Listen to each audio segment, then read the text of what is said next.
Some are calling it a referendum on wages and the cost of living, but young voters say it's the climate election, and the opposition has noticed.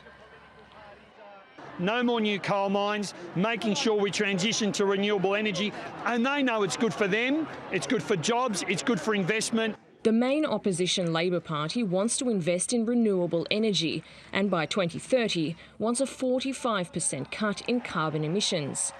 It plans to penalise industry's heaviest polluters and get more Australians driving electric cars. We want a future for our children and for our planet. We need to make change now. Labor's very aware that there is a climate emergency and we must act, and we've got the policy to make that happen.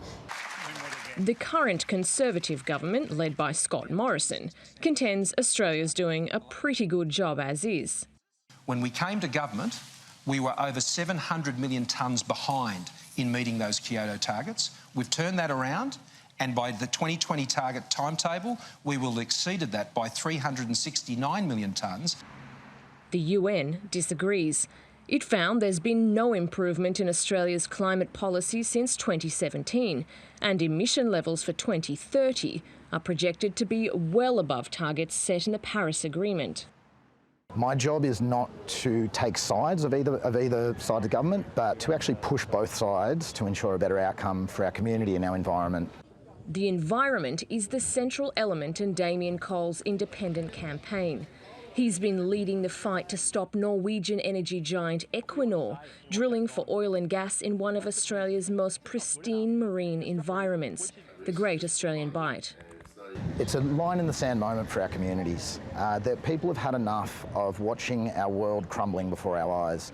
In the past, Australian elections have been won and lost on issues like immigration, asylum seekers and border security. But interestingly, this time around, the major parties have largely ignored all of those issues. At the moment, Labor holds a slim lead in the polls. But as many here will tell you, with less than a week to go until election day, it's still anyone's contest to win. Soraya Lennie, TRT World, Melbourne.